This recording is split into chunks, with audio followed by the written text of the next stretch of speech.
নমস্কার, আবার একটা নতুন ভিডিও নিয়ে তোমাদের কাছে চলে আসলাম। আমি এখনও ব্যান্ডেলে রয়েছি। ব্যান্ডেল চার্চ ঘোরার পর তারপরে একটু সাইট সিন দেখতে চলে গেলাম বাঁশবেড়িয়া। এখানে এসেছি হংসেশ্বরী কালী মন্দির দেখতে। পশ্চিমবঙ্গের হুগলি জেলার বাঁশবেড়িয়া নামক স্থানটি হংসেশ্বরী কালী মন্দিরের জন্য অনেকটা বিখ্যাত। আমরা এখন যে বড় গেটের সামনে দাঁড়িয়ে আছি তা রাজবাড়ির গেট, এবং তার পাশ দিয়ে যে রাস্তা দিয়ে এখন আমরা যাচ্ছি তা হংসেশ্বরী কালী মন্দিরের দিকে এই রাস্তাটা যাচ্ছে। আসুন এবার এই মন্দির সম্বন্ধে কিছু ইনফরমেশন আপনাদের দিই। এই মন্দিরের প্রতিষ্ঠাতা রাজা নৃসিংহদেব 1799 খ্রিস্টাব্দে এই মন্দিরের নির্মাণের কাজ শুরু করেন, কিন্তু তিনি জীবিত থাকাকালীন এই মন্দিরের কাজ সম্পূর্ণ হয়নি। তারপরে তার বিধবা পত্নী রানী শঙ্করী এই মন্দিরের কাজ সম্পূর্ণ করেন। 1814 খ্রিস্টাব্দে এই মন্দিরের নির্মাণ কাজ সম্পূর্ণ হয়। প্রায় 15 বছর সময় লেগে গেছিল এই মন্দিরটি সম্পূর্ণ হতে।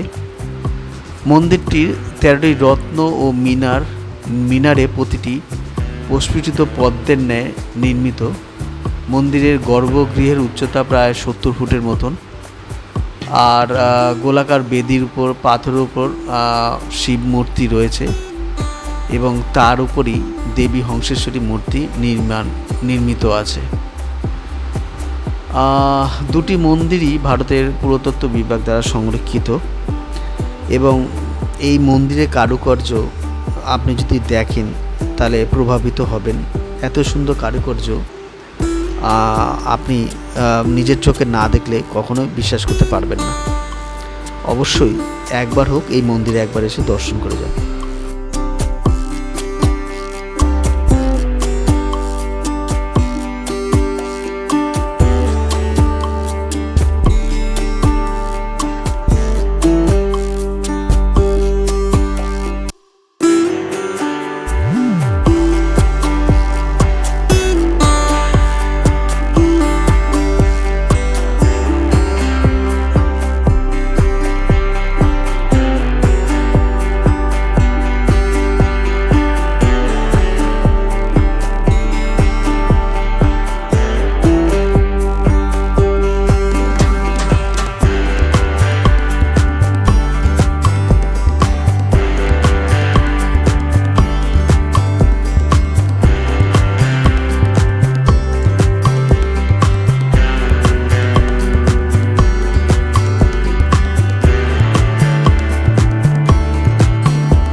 मंगला काली भद्र काली कपाली दुर्गा शिव प्रमादत्तु सहस्रगण काली काली महाकाली काली के पापहारिणी गणमोक्तम पदेर देवी नारायण ओम शरणागत दीनाट्य परित्राण परायण सर्वशक्ति हरे देवी नारायण जय मां हंसेश्वरी मां दक्षिणा कालिका शिवाय शांताय कालरूप हे तबे निवेदामि चक्मानं तंबुरी परमेश्वर ओम नमः शिवाय ओम नमः शिवाय ओम नमः शिवाय।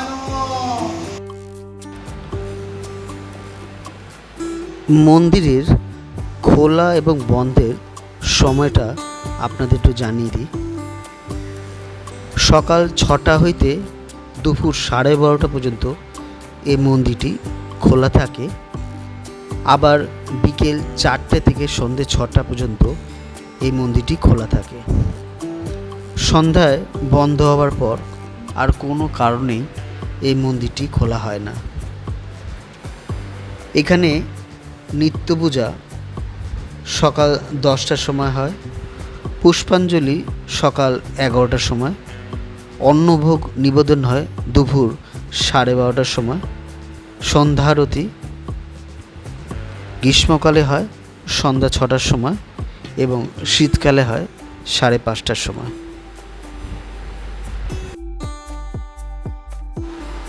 এখানে আসলে হংসেশ্বরী মন্দিরের পাশাপাশি টেরাকোটা নির্মিত অনন্ত বাসুদেবের মন্দিরটি অবশ্যই দর্শন করবেন। অনন্ত বাসুদেবের মন্দিরটি হংসদেবী কালী মন্দিরের ঠিক চত্বরেই অবস্থিত। এটি একটি কৃষ্ণ মন্দির। 1679 সালে রাজা রামেশ্বর দত্ত এই মন্দিরটি নির্মাণ করেন। মন্দিরটি তার দেওয়ালের কারুকাজের জন্য বিখ্যাত। মন্দিরটি একরত্ন শৈলীতে নির্মিত। মন্দিরের চূড়াটি অষ্টভুজাকার। মন্দিরের গায়ে টেরাকোটায় রামায়ণ, মহাভারত ও কৃষ্ণলীলার ছবি খোদাই করা আছে। এর জন্যেই এই মন্দিরটি এত বিখ্যাত, যা নিজের চোখে না দেখলে আপনারা কোনো দিন ভাবতেই পারবেন না যে মন্দিরটি কত সুন্দর।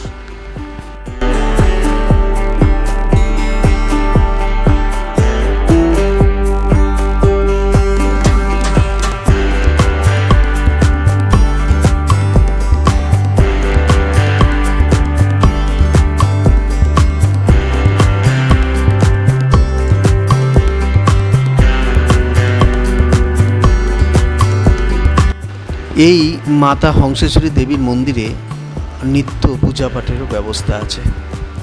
ভক্তজন প্রতিদিন মাতাকে ভোগ নিবেদন করতে পারেন। দ্বিপ্রহরে মন্দিরের গর্ভগৃহ বন্ধ থাকে, সেই কারণে তখন মাতৃক বিগ্রহ দেখা যায় না। যদিও মূল মন্দিরে প্রবেশের কোনো বাধা নেই। বেলা 2:30টার সময় পুনরায় গর্ভগৃহ খোলা হয়। তখন মাতৃ প্রতিমা দর্শন করা যায় এবং মায়ের কাছে পূজা নিবেদন করা যায়। ভক্তজন মায়ের ভোগ অন্ন গ্রহণ করতে চাইলে সকাল 10টার মধ্যে মন্দিরের আধিকারিকদের সঙ্গে যোগাযোগ করতে পারেন।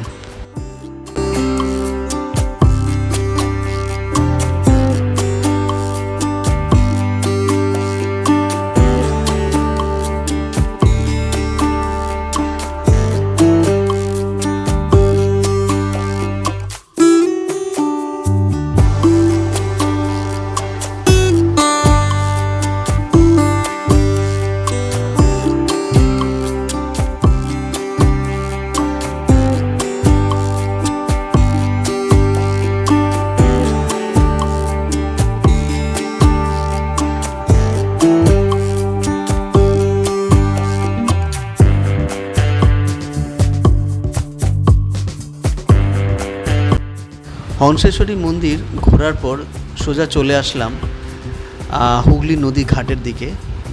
হাঁটা পথে সময় লেগেছিল 5 থেকে 7 মিনিটের মতন। হুগলি নদীর ঘাটটা একটুখানি দেখে এখান থেকে আমরা ব্যান্ডেলের ইমামবাড়ায় সোজা চলে যাব। ওখান থেকে একটা অটো ধরে নিয়েছিলাম। অটোতে আমাদের ভাড়া নিয়েছিল 20 টাকার মতন, আর সময় লেগেছিল ওই আনুমানিক 4 থেকে 5 মিনিটের মতন।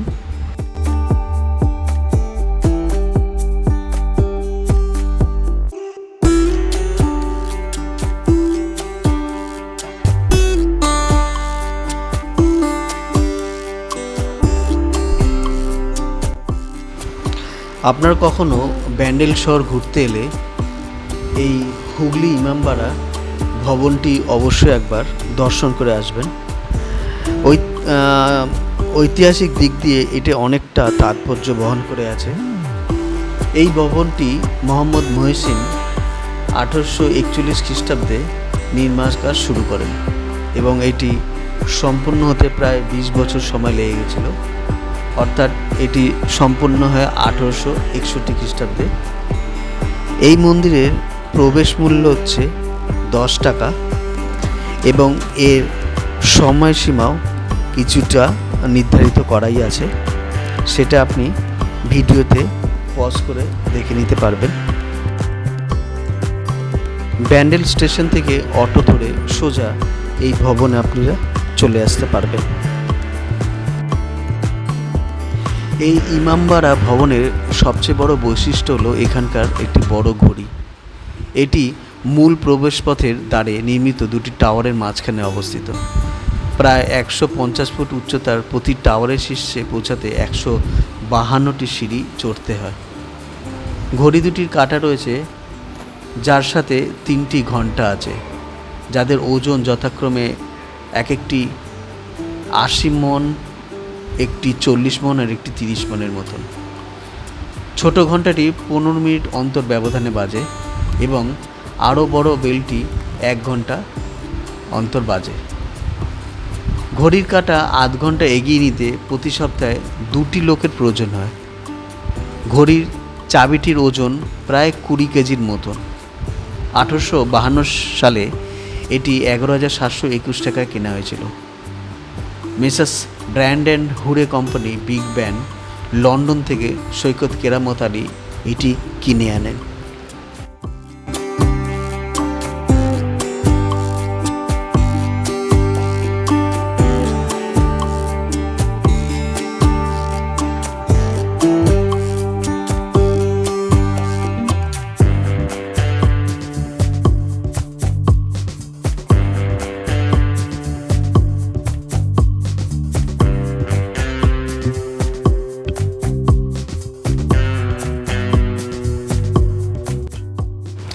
এখন আমরা 152টি সিঁড়ি চড়ে 150 ফুট উঁচু টাওয়ারের উপর আমরা উঠছি।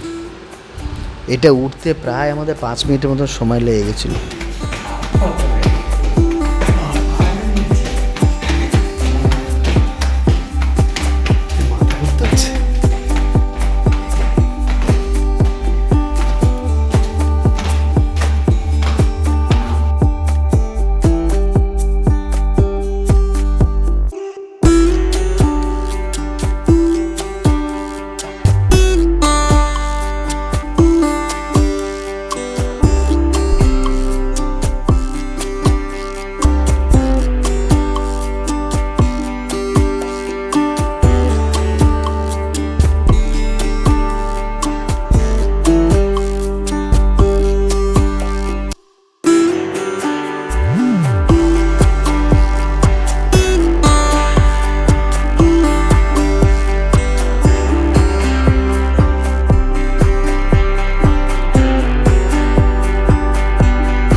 এই সেই বিখ্যাত ঘন্টা, যেটার ব্যাপারে একটু আগেই তোমাদের আমি জানিয়েছি।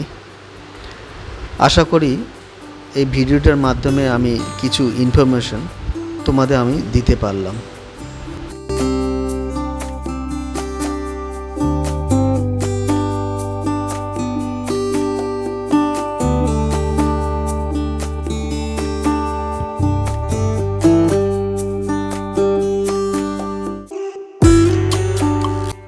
আর একটা তথ্য তোমাদের জানিয়ে রাখি, এই ইমামবাড়া ভবনের আশেপাশে কোনো ভালো হোটেল বা রেস্টুরেন্ট আমার চোখে পড়েনি।